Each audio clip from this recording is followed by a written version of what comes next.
نحمده ونصلي على رسوله الكريم. أعوذ بالله من الشيطان الرجيم. بسم الله الرحمن الرحيم. لقد كان لسبأ في مسكنهم آية جنتان عن يمين وشمال كلوا من رزق ربكم واشكروا له بلدة طيبة ورب غفور. فأعرضوا فارسلنا عليهم سيل العرم وبدلناهم بجنتيهم جنتين ذواتي أكل خمط وأثل وشيء من سدر قليل ذلك جزيناهم بما كفروا وهل نجازي إلا الكفور. وجعلنا بينهم وبين القرى التي باركنا فيها قرى ظاهرة وقدرنا فيها السير سيروا فيها ليالي وأياما آمنين. فقالوا ربنا باعد بين أسفارنا وظلموا أنفسهم فجعلناهم أحاديث ومزقناهم كل ممزق إن في ذلك لآيات لكل صبار شكور.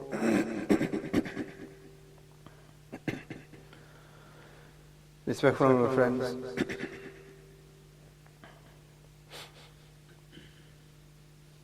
in this Surah Saba, in the previous verses that we had covered, Allah subhanahu wa ta'ala makes mention of some of the power that He has given some of His creation. And this sequence came about from wherein the disbelievers would question that how would it be possible that Allah subhanahu wa ta'ala will bring the day of Qiyamah. وقال الذين كفروا لا تأتينا الساعة, that Qiyamah will never dawn upon us. And they felt that just because the reason they rejected the notion of the hereafter was because they did not believe in the qudrat of Allah subhanahu wa ta'ala, the powers of Allah subhanahu wa ta'ala. So for them it was a case of that when a person has been reduced to fragments, then how will he reappear as a new creation? So Allah subhanahu wa ta'ala, in order to prove His qudrat, Allah ta'ala made mention of Sayyidina Dawood alayhi salatu salam. Some of the powers that Allah ta'ala had given Sayyidina Dawood alayhi salatu salam. And in last week's tafsir, Allah ta'ala had mentioned the verse we had done for some of the qudrat that Allah subhanahu wa ta'ala had granted Sayyidina Sulaiman alayhi salatu salam. And the purpose of Allah subhanahu wa ta'ala mentioning these was to show that when these being the creation of Allah subhanahu wa ta'ala, they had so much power that Allah subhanahu wa ta'ala had made iron soft in the hands of Sayyidina Dawood alayhi salatu salam, copper flow in the hands of Sayyidina Sulaiman alayhi salatu salam, and that how the wind would be under his control. The jinn, such a mighty creation as the jinn, would be subservient and under the control of Sayyidina Sulaiman alayhi salatu salam. So when they had such power given to them, then how can a person reject the power of Allah subhanahu wa ta'ala? After mentioning this, Allah subhanahu wa ta'ala then mentions the people of Saba. And the surah is also Surah Saba. And again Allah ta'ala mentions the people of Saba to show His qudrat as to what form of blessings and the power that Allah subhanahu wa ta'ala had granted them. And how Allah subhanahu wa ta'ala then later took this away from them as well. And as I mentioned today in Jummah, that throughout the Qur'an, Allah subhanahu wa ta'ala every so often mentions the previous nations. And Allah ta'ala mentions them so that we take ibrat from it, we take heed from it. That these are those nations which history speaks about. You will find their remnants in books of history. And whatever they built, whatever they made, these things are still found there in history. But what has remained of them is nothing but pages in the annals of history. So how Allah subhanahu wa ta'ala has kept them as an ibrat for us. So here as well with regards to people of Saba. Allah subhanahu wa ta'ala mentions, لَقَدْ كَانَ لِسَبَإٍ فِي مَسْكَنِهِمْ آيَةٌ جَنَّتَانِ أَنْ يَمِينٍ وَشِمَالٍ. Allah Ta'ala says that there was certainly an ayah. I mean a sign of Allah subhanahu wa ta'ala's greatness in who lisaba'in, the people of Saba, and specifically maskanihim ayah, in their settlements. That the manner in which Allah subhanahu wa ta'ala had granted them their settlements, in that was a great ayat for us. When ayat here referring to the great sign of the greatness of Allah subhanahu wa ta'ala. The Jannatani an Yameen wa Shimal, that there were orchards on the right and the left. And Allah Ta'ala said to them, Kulu min rizqi rabbikum washkuru lahu, that eat from the provisions of your Rabb and be grateful to Him. And baldatun tayyibatun wa rabbun ghafur, a beautiful land and a forgiving Rabb. Allah subhanahu wa ta'ala mentions here with regards to the people of Saba. The word and the name Saba is given to the ruler of this tribe. Just the way you have Fir'aun. Fir'aun is not the name of a person. The ruler of Egypt is known as Fir'aun. So here too the people of Ma'arib, which is a place not far from Yemen, 3 days distance from Yemen, the leader of this tribe would be known as Saba.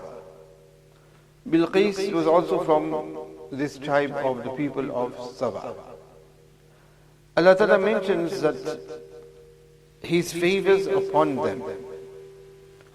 They lived in and they were based in Yemen. And Allah subhanahu wa ta'ala had blessed them greatly.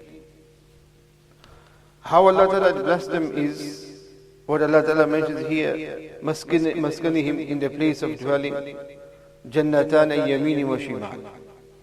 That where they lived and where they had settled was very lush and beautiful area.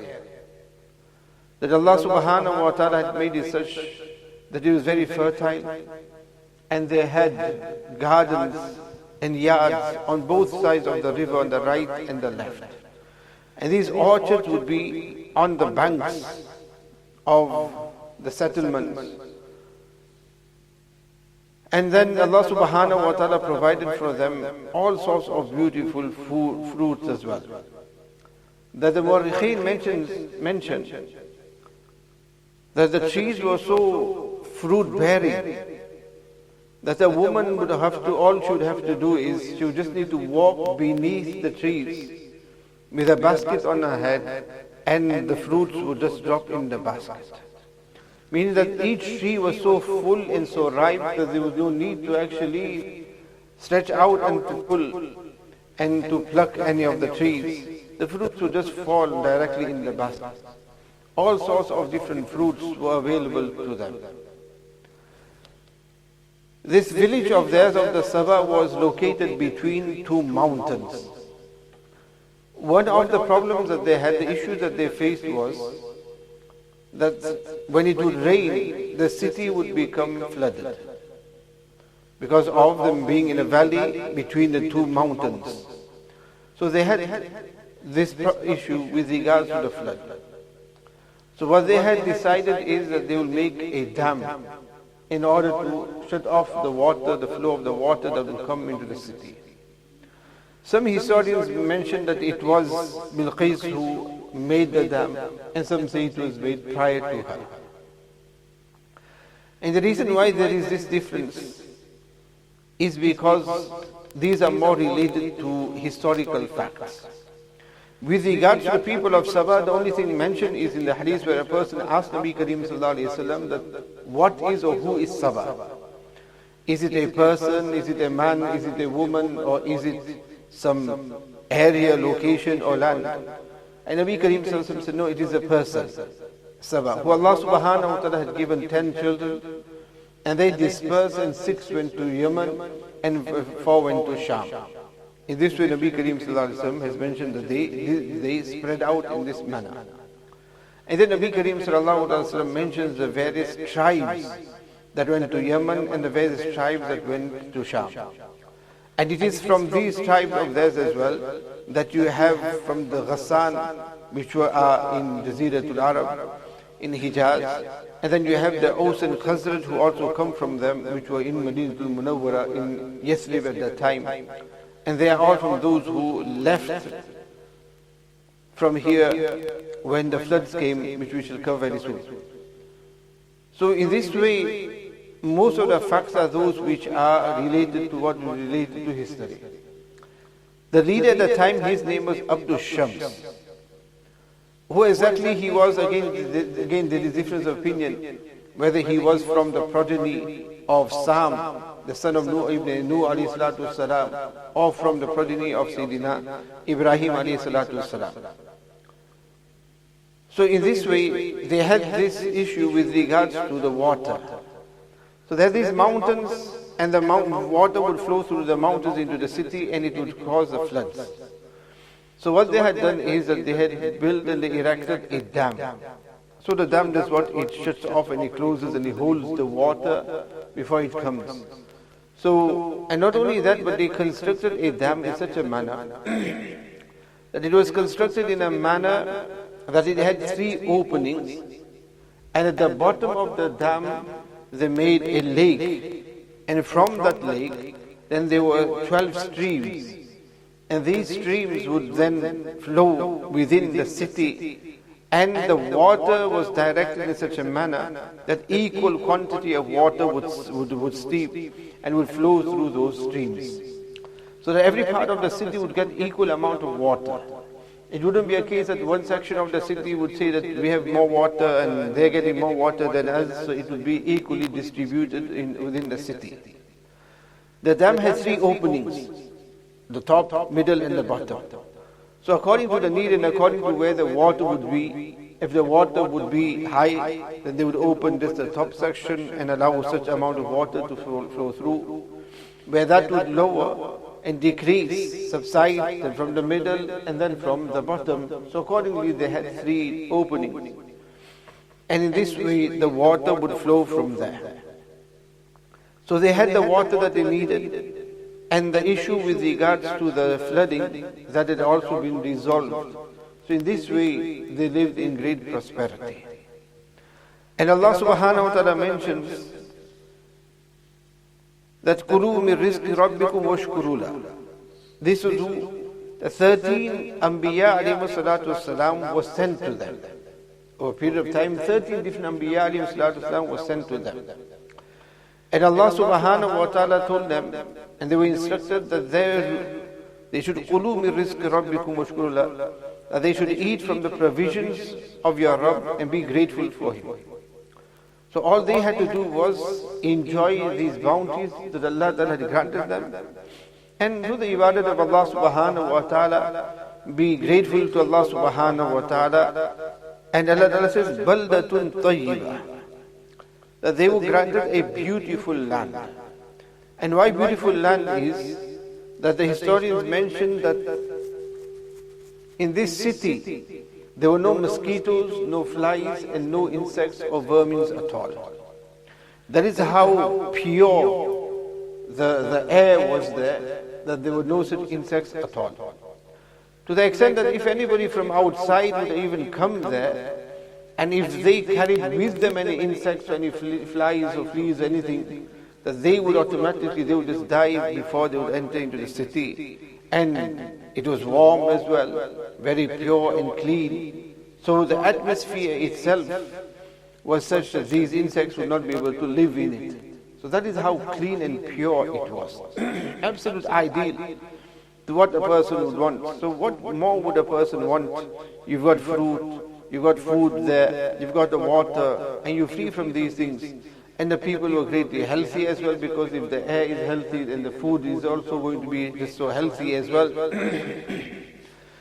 These fertile orchards, so all that grew there was organic, fresh. So they're not going to have any health issues as well. And majority of our health issues are all due to what we eat, the quality of what we have, and the type of food that we eat, which a lot of the times is not really healthy either. And from that comes all sorts of illnesses with it. If we start eating healthy, then those who work in NHS can strike the whole life as well, it wouldn't matter. But rather they would have to look for another job. Like the incident, a Christian doctor came to Madinatul Munawwara. And he came there and he opened his GP there. And when he opened his surgery, he noticed that nobody was coming there. So for a moment he thought that maybe these people are, because they're Muslims, so they have got an issue with Christians, so because he's a Christian and not a Muslim, so maybe that's why they don't want to come there. So he came and he complained to Nabi Kareem sallallahu alaihi wasallam. So Nabi Kareem sallallahu alaihi wasallam said that the issue is not because you are Christian, that they have anything against you and that's why they don't come to you. He said that the people of Medina eat healthy, and because of that they are healthy, and when they are healthy they don't need to see the doctor. And if you're not healthy, then you're going to need a lot of doctors, a lot of surgeries, medical practices. And that too is all oversubscribed as well. All the beds in the hospital are taken as well. That is because of the way we live, the atmosphere. We see ourselves. But here Allah subhanahu wa ta'ala mentions that it was baldatun tayyiba. But now we have changed things with the ozone and the climate change. These are all those things which man has brought upon themselves, where we have created a mess in that perfect system that Allah subhanahu wa ta'ala has created. Where it never snowed, it snows, and where it always snowed, it doesn't snow. In winter it seems like it's summer, summertime you feel like winter. This is those things which Allah subhanahu wa ta'ala himself has mentioned. ظَهَرَ الْفَسَادُ فِي الْبَرِّ وَالْبَحْرِ بِمَا كَسَبَ أَيْدِي النَّاسِ. Fasad will become prevalent on land and on sea. And this fasad on land and sea will be why? Because of that which man has done himself. And this is what we are witnessing ourselves.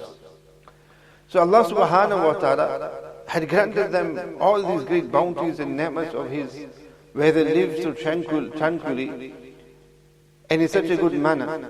But then Allah subhanahu wa ta'ala says, but their condition was such, فَأَعْرَضُوا, they turned away. Meaning they turned away from deen. They turned away from the message of the Anbiya alayhi salatu salam of washkuru lahu, to do the ibadat of Allah subhanahu wa ta'ala. And some mentioned that what they did is they started worshipping the sun. Because it was nice and warm and the sun is beneficial towards the orchards as well. So they started worshipping the sun. And this is what we find in the people of Saba, as we did in Surah Naml as well. Bilqis, they were doing what? They were worshipping the sun. The Hudhud went out and he saw that these people who are doing what? They do sajda and they are worshipping the sun. And he came and mentioned this to Sayyidina Sulaiman alayhi salatu wasalam. This was a satellite system at that time. Sayyidina Sulaiman alayhi salatu wasalam, satellite system, isn't it? That he got used in such a manner as well. So in this way, they started worshipping the sun. So Allah Ta'ala says, فَأَعْرَضُوا, that they then turned away. So what did Allah subhanahu wa ta'ala do? The فَأَرْسَلْنَا عَلَيْهِمْ سَيْلَ الْعَرِمِ, we sent the flood. Arim means the dam. We sent the flood of the dam. وَبَدَّلْنَاهُمْ جَنَّتَيْنِ ذَوَاتَيْ أُكُلٍ خَمْطٍ وَأَثْلٍ وَشَيْءٍ مِّن سِدْرٍ قَلِيلٍ. As Allah subhanahu wa ta'ala mentions that we sent a flood of water which ruptured the dam. by which Allah subhanahu wa ta'ala replaced the two flourishing orchards with two orchards of foul-smelling fruit, tamarisks, and the load tree.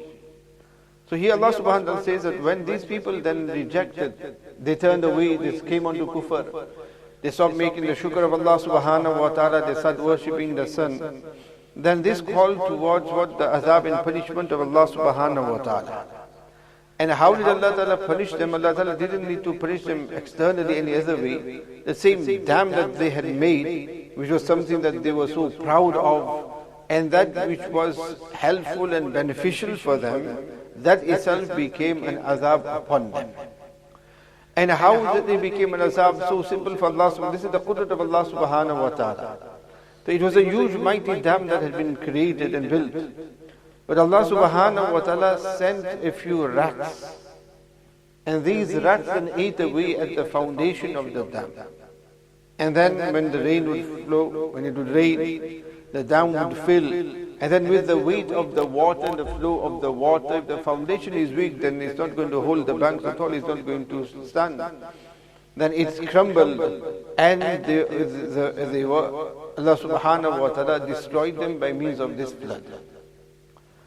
It was already predestined and it was already predicted in the divine books as well, that rats would be a means of their destruction. And on one occasion, a astrologer as well had mentioned to them that rats are going to destroy the dam. And he knew in predicting this, he actually sold off his land and he left from there. And there were some who still had iman, who understood, and they also left from there before the floods. Now, these rats, when he had predicted and said to them that look, it is going to be rats that will be means of destroying the dam. So what they did is they kept some cats, and they had tied the cats near the dam or by certain pillars by the dam, so that the cats, they will do what they need to do. They'll have a feast on the rats before the rats can feast on the dam. But Allah subhanahu wa ta'ala's power is Allah ta'ala's power. When Allah ta'ala has made a decision, then whatever the decision of Allah ta'ala is, nothing can prevent that decision from happening. That although the cats were there, but Allah subhanahu wa ta'ala made the cats scared of the rats. The rats overpowered the cats. And sometimes it happens in Job, when we are sitting in Job, cats would run behind dogs. Cats would run behind dogs, the dogs would run away from the cats. And the cats are a bit scary, they're quite large in size as well. So things like this happen. So the rats overpowered the cats. And in one narration it is mentioned, again these are historical facts, that a cat was in his place, but the cat became fearful of the rat, and the cat ran and it hid between some of the openings that they had in the bottom of the dam. And when it hid inside there, the rat then tried to get to it by eating away at the bricks, and in doing so, that which was supposed to protect them became the means of the walls becoming weak, and eventually the dam subsided. So in this way Allah subhanahu wa ta'ala sent, and Allah ta'ala says here, فَارَضُ فَرْسَلْنَا عَلَيْهِمْ سَيْلَ الْعَرِمِ. And this is the Sayl al-Arab. Arim, well in history there is mention of this flood. And this flood of the Arim of the dam. And it is this Sayl al-Arimi that caused the tribes to disperse from there. Allah Ta'ala says that what had happened then is وَبَدَّلْنَاهُمْ, that these orchards of theirs which were so lushful and so green, because they became flooded now. And after the floods had subsided, in which the trees became dry as well. All the water subsided, the water dried, the trees dried off as well, so they lost what was there. And Allah Ta'ala changed them with بِجَنَّتَيْهِمْ جَنَّتَيْنِ.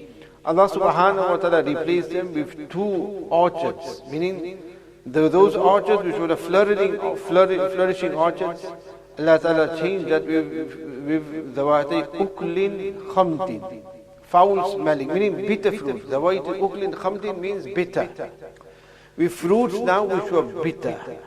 وَأَثْلٍ meaning tamarix, which again is bitter, and وَشَيْءٍ, shay means a few, sidrin means sidr qaleel. So some of sidr, sidr is the low tree, which you call the lotus tree as well. Again, this is something which is bitter, and these have thorns on them. So those flourishing and lushful trees were then changed with cactuses, and those type of trees which were now bitter, the fruits of it were bitter.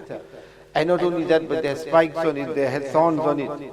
So it changed in such a manner. This was what the azab of Allah subhanahu wa ta'ala. So what grew there was destroyed, and these are the things which were left there. Allah Ta'ala says, ذَلِكَ جَزَيْنَاهُمْ بِمَا كَفُرُوا. This was the punishment we gave them for their ingratitude. بِمَا كَفَرُوا, because of their ingratitude. The word kufr, whenever it is utilized, one is the kufr in the form of the kufr we know of disbelieving in Allah subhanahu wa ta'ala. Kafara actually means to hide or to conceal. Hence, in Arabic, farmers are also known as kafir. But don't go to a farmer nowadays and call him a kafir. He'll get very offended to it. But a farmer was called a kafir. The reason is because what does the kafir do? Meaning the farmer, he hides the seeds. So the seeds are hidden within the earth. So for that reason. So here a person hides the truth. They hide Tawheed, and they do not want to accept Tawheed. So eventually this word has been utilized towards kufr with Allah subhanahu wa ta'ala. And also part of kufr is what? To show ingratitude. As Nabi Kareem sallallahu alaihi wasallam mentions in the hadith as well. With regards to women, he says that I saw Jannat and Jahannam, and when I saw Jahannam, I saw that the most inhabitants of Jahannam were women. So when the women folk had asked Nabi Kareem sallallahu alaihi wasallam the reason for it, Nabi sallallahu alaihi wasallam said, Kufranul Ashir. Kufranul Ashir.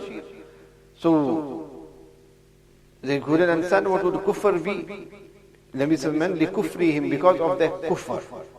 So they couldn't understand that what kufr, we are believers here, where the kufr has come from. Then when Nabi sallallahu alaihi wasallam mentioned kufran al-ashir, meaning the ingratitude towards the husband. So the word kufr has been utilized here, this hadith, as ingratitude, the opposite of shukr. لَإِن شَكَرْتُمْ لَأَزِيدَنَّكُمْ وَإِن كَفَرْتُمْ فَإِنَّ عَذَابِي لَشَدِيدٌ. So that what Allah subhanahu wa ta'ala mentions, لَإِن شَكَرْتُمْ, in shukr, gratitude. And when kafartum, if you do kufr, and the kufr here means what? The opposite of shukr, which is ingratitude. So that's what Nabi Kareem sallallahu alaihi wasallam utilizes the word kufr as being lesser than that kufr, meaning ingratitude. So Allah subhanahu wa ta'ala says, ذَلِكَ جَزَيْنَاهُمْ بِمَا كَفَرُوا وَهَلْ نُجَازِي إِلَّا الْكَفُورِ. We punish only the extremely ungrateful ones. وَهَلْ نُجَازِي, here negative, we only punish, but the kafur. The word kafur here is utilized in the superlative form of kafar, which means extremely ungrateful. One is those who are ungrateful, and the other is those who are extremely ungrateful. And if you utilize here kafaru as being in, and the kafur as being in the meaning of that of kufr itself, of disbelieving in Allah subhanahu wa ta'ala, because these people did both. They showed ingratitude to Allah subhanahu wa ta'ala for the bounties Allah ta'ala granted them, and at the same time there was also the iman that they had lost as well, because they started worshipping the sun. So they did both forms of kufr. So here Allah ta'ala says, وَهَلْ نُجَازِي إِلَّا الْكَفُورِ, means it is only, we punish, because here إِلَّا الْكَفُورِ is only, that we punish only the extremely ungrateful ones. So that means that what about where it is mentioned of believers being punished as well in the hereafter? So that is something which seems as a contradiction here. And briefly, the muhaddithin have mentioned, and in the likes of Hassan Basri, etc., that here this does not negate any azab upon the believers, because Allah Ta'ala says it is only the kafur who are punished by Allah subhanahu wa ta'ala. So for that reason, there's those who totally reject that there will be any kufr, any punishment for those who have iman. But then there is various ayat, and there is also those ahadith wherein there is mention of believers being punished in the hereafter. So there are those who clarify this by saying that the actual punishment of Allah subhanahu wa ta'ala in the form of a punishment will only be for those who do not have Iman. And for those who have Iman, for them the punishment is only going to be as a means of purification of them, rather than it being a punishment upon them. And an example to understand this is like fire. You use fire to do what? To destroy something. To punish somebody, you can use fire, and you have fire of Jahannam, so you have fire which destroys things. But at the same time, to clear dirt from gold and metal, you do what? You put that in the fire as well. But there the fire is as a purification, and the other is a punishment. So for those who do not have Iman, for them the fire will be punishment. Those who have Iman, the fire will be purification for them. They'll be purified and then sent into Jannah. So it won't be the same type of adab and punishment as that of those who have kufr. That is what it means here, وَهُ الْمُجَازِ إِلَّا الْكَفُورِ. Further, Allah subhanahu wa ta'ala mentions how Allah Ta'ala blessed them, but look how when a person comes into and falls into ingratitude. And this is in contrast to what we did last week with regards to Dawood alayhi salatu wasalam, where there Allah Ta'ala instructed Dawood alayhi salam, "I'malu ala Dawood shukra wa qalilun min ibadiya shakur." Sayyidina Dawood alayhi salatu wasalam did the shukr of Allah subhanahu wa ta'ala for the bounties Allah Ta'ala granted, and here they didn't. And then what happens is when a person falls in gratitude, then they just fall deeper and deeper in it.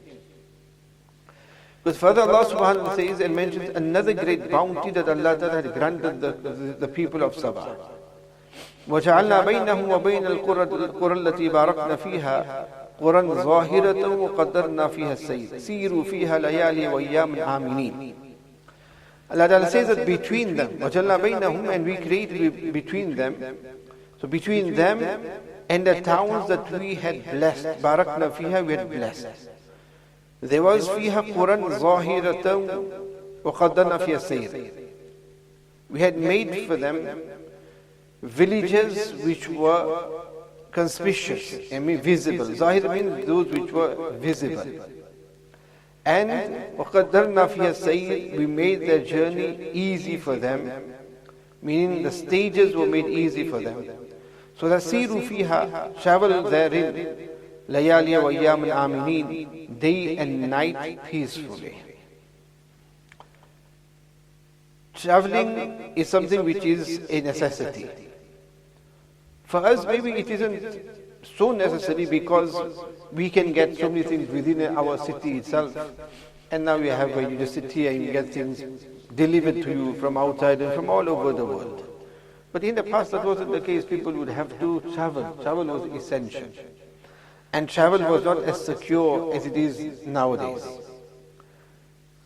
And neither were they hotels and travel lodges and these facilities in those times. So travel was a major threat to people. It was something not so easy for people. But Allah subhanahu wa ta'ala made it so easy for them that Allah Ta'ala said that between them and the blessed lands, which means the towns of Sham, because they needed from Yemen, they would travel to Sham for the sake of trade. That Allah subhanahu wa ta'ala made it so easy for them that every so often Allah subhanahu wa ta'ala placed villages or cities on the outskirts. So it wasn't a case of that they would have to travel and then divert and go through the jungles, the wilderness and find a city or so. But they were all in the open. So as they traveled, they would leave in the morning, they would already find a city by afternoon, wherein they could then reside there, they could have their meals there, fruits, everything, food was available and rest was available for them. Then they would leave from there, and by night time they would already come to another city, another village wherein they would get food there and they will be able to reside there. So in other words, their travel was easy, had been made easy for them, and neither did they have to worry about any provisions, of taking any provisions with them, because wherever they went to, there were places to reside in, to rest in, to sleep in, stay over, and food was always available for them. This is the ease that Allah subhanahu wa ta'ala had created for them. So that is what Allah Ta'ala says here, that وَجَعَلْنَا بَيْنَهُمْ, we had made between them and the towns which we have barakna fiha. And we know in the Quran, numerous places Allah Ta'ala has mentioned with regard to Sham, that this is a place where we have granted barakat. So barakna fiha, which shows that the lands of Sham, which is all the current Sham as well as parts of Iraq as well as that of Palestine, and that entire area is all Sham. These are those lands which are blessed. Fiha. Quran Zahira. Quran means villages. Zahiratan means that which are easy, which those which are visible. So they are all visible on the highway. Like you have service stations, you have travel hotels, and that they just off as soon as you come off the motorway. So it's not a case of, so whilst you're on the motorway, you already see the stations and you see all these travel hotels and that. So it's not far off that you have to now come off and look for it within the city itself. That is how easy Allah Ta'ala made it for them. وَقَدَّرْنَا فِيهَا السَّيْرِ, meaning that Allah Ta'ala made their journey easy for them, meaning the stages. Meaning that each junction was very close, so that they could reach a village very easily whenever they would need to. So Allah تَسِيرُ فِيهَا لَيَالِي وَأَيَّامًا, so travel peacefully by them, whether it is by night or by day, and that too aminin. Because security itself, Aman itself, is a great bounty and ni'mat of Allah subhanahu wa ta'ala. وَأَطْعَمَهُم مِّن جُوعٍ وَآمَنَهُم مِّن خَوْفٍ. Two great bounties Allah Ta'ala has mentioned in the Quran as well. That what is أَطْعَمَهُم مِّن جُوعٍ, food when a person is hungry, and Aman when there is khawf as well. وَآمَنَهُم مِّن خَوْفٍ. That where there is fear, to grant Aman, security. So security and food, these are two great bounties of Allah subhanahu wa ta'ala. You can live somewhere very peacefully. There is no threat at all. You live there in peace. But there is no food. So because there is no food, there is hunger, there is starvation. That's not going to keep the peace for too long. And on the other side, you may have wherein there is food in abundance, but there is no Aman. There is no security for a person. So you can have all the food that you would like to have, but then if there is no Aman, there is no security for a person, then there is no enjoyment for them in that either. So these Aman is what Allah subhanahu wa ta'ala had granted them. But look how ingrateful they were, and the ingratitude that they showed towards Allah subhanahu wa ta'ala. That what did they say? قَالُوا رَبَّنَا بَعِدْ بَيْنَ أَصْفَارِنَا. Instead they said, however, they said, "O our Rabb, make our journey, the distance longer for us." Where Allah had made it easy for them, they wanted the opposite. They wanted it to be difficult upon them. And difficult in the form that they wanted it such that no, we want that we have to travel far, and we have to travel through the wilderness, and we have to travel through the dark, and we have to face the hardship and difficulty. So they asked and they brought this upon them. This is what happens when a person strays from the right path, then they cannot differentiate between right and wrong, good and bad. The Banu Israel, so simple for them, they just do nothing at all. And Allah Ta'ala granted them the man and salwa. And what more would they want? The man and salwa was granted to them from Jannah. Birds from Jannah and certain wax and gum from the trees produce every day for them, so they didn't have to actually go out and work at all. That's how easy it was. But then what did they start saying? We want sabzi tarkari. They said we want vegetables. And normally it's the case with vegetables, the person wants meat, and there is meat and that, and who wants vegetables? They said, no, we want lentils, we want sabzi, we want vegetables, we want cucumbers, and we want this. So Allah subhanahu wa ta'ala punished them as well. Look, you are getting what from Jannah, and this is what you do. They started hoarding it. Allah Ta'ala said to them, look, don't hoard it. Don't worry about it. Each day you will get fresh food. But they were so worried about it, maybe we may not get some fresh food, so they started hoarding that man and salwa, and that's when the azab of Allah subhanahu wa ta'ala, and that is from there that food started to rot. Nabi sallallahu alaihi wasallam mentioned the hadith as well, that the first that the food started to rot was from the Banu Israel. That when they started hoarding the food in such a manner, that's when food started going off and started to rot. Prior to that, food would not rot. Prior to that, food itself would be fresh, and people would remember in the villages as well, Hindustan, Pakistan as well. It's now that they have freezers and they have fridges and everything. Before they didn't have that, so it was a case of daily somebody would come and sell fresh fish, fresh vegetables, meat, everything would be just total fresh. Everything was absolutely fresh. Nothing would be stored in the fridge and that. That came out later on. So Allah subhanahu wa ta'ala mentioned that قَالُوا رَبَّنَا بَعِدْ بَيْنَ أَصْفَارِنَا. Instead of appreciating these favors of Allah subhanahu wa ta'ala, they started saying that, "Oh our Rabb, Rabbana ba'id bayn asfarina." Oh our Rabb, make our journeys longer for us. So وَظَلَمُوا أَنفُسَهُمْ. They oppress themselves. And here by saying longer for us means that to make it more difficult. Not just the increasing of the distance, but it refers towards difficulty. They wanted difficulty in it. وَظَلَمُوا أَنفُسَهُمْ. They oppress themselves. وَجَعَلْنَاهُمْ أَحَادِيثًا. Then Allah Ta'ala says, what became of them? That we made them mere narratives. Meaning that they became stories. And this is what happened. The people who then mentioned the people of Arab, and how their ingratitude, and how they were destroyed. As we are doing now, we are mentioning them as well. That is what Allah Ta'ala made of them. And وَمَزَّقَنَاهُمْ كُلَّ مُمَزَّقٍ. Allah Ta'ala says, and we shattered them into fragments. Means that after the flood, the people then dispersed from there. Such a place which was so nicely inhabited, they all dispersed from there. And this was the Nabi Kareem refers towards, that there were those tribes that went to Sham, to Yemen, and there were those who went to Syria, to Sham. So there were those that went to Yemen, those who went to Sham. And in this way, they all dispersed from there, the Ash'ariyin and all these well-known tribes. They all dispersed from here, the Aus and Khazraj as well. This is where they came, because they then went to the Ghassan and them. So they went towards Yathrib. So in this way, they all dispersed from them. From there, Allah Ta'ala shattered them into fragments, so that now when people would go there, there would just be nobody there at all, no traces of people at all. And the people from there were found in all these different cities, who from there they would narrate what the incidents of what had happened to them. So the roots would come back to the people of Saba, but nobody would be there. Inna fi dhalika la'ayatin likulli sabbarin shakur. Allah Ta'ala says there is definitely ayat in this for every person who is sabbar, patient, extremely, again in the superlative form, extremely patient and shakur, and extremely grateful. So for those who are extremely patient and extremely grateful, for them in this is ayat, that they take heed from this. So Allah subhanahu wa ta'ala mentions two things, is sabbar and shakur. Sabr and shukr, which are two very important things. And these are those things that Nabi Kareem sallallahu ta'ala has mentioned in the hadith as well.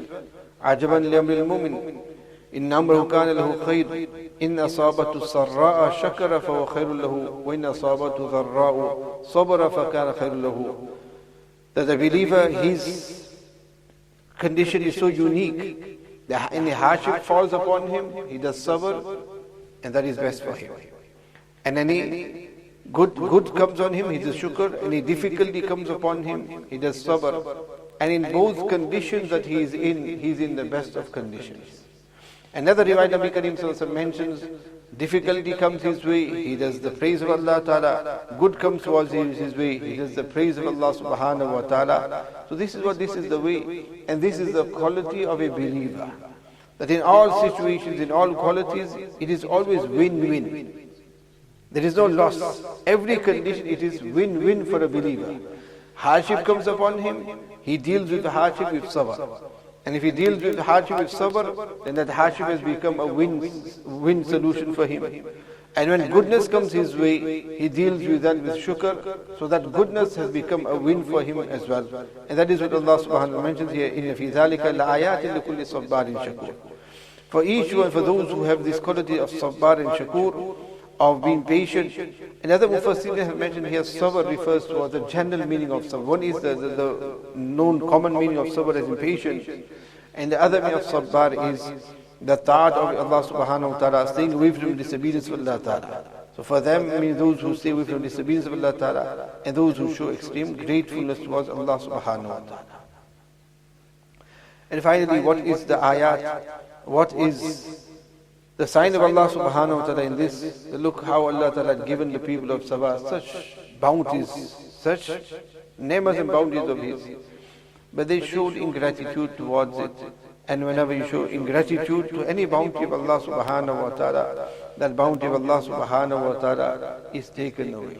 And not only that, but that bounty itself then becomes an adhab on a person. So, as I mentioned many times, you do not mess with Allah ta'ala. You do not mess with Allah subhanahu wa ta'ala. Allah ta'ala is not someone that you should be messing with. Show gratitude. Do not take things for granted.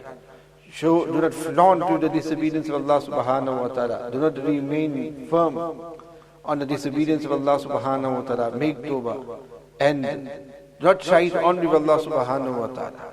Appreciate the bounties of Allah ta'ala, because Allah ta'ala doesn't need to bring anything else to punish you. The same bounty of yours, Allah granted to the same will turn around and that will become an azab upon you. Allah ta'ala safeguard us all. Allah ta'ala grants all understanding. رَبَّنَا تَقَبَّلْ مِنَّا إِنَّكَ أَنْتَ السَّمِيعُ الْعَلِيمُ وَتُبْ عَلَيْنَا إِنَّكَ أَنْتَ التَّوَّابُ الرَّحِيمُ سُبْحَانَ رَبِّكَ رَبِّ الْعِزَّةِ عَمَّا يَصِفُونَ وَسَلَامٌ عَلَى الْمُرْسَلِينَ وَالْحَمْدُ لِلَّهِ رَبِّ الْعَالَمِينَ.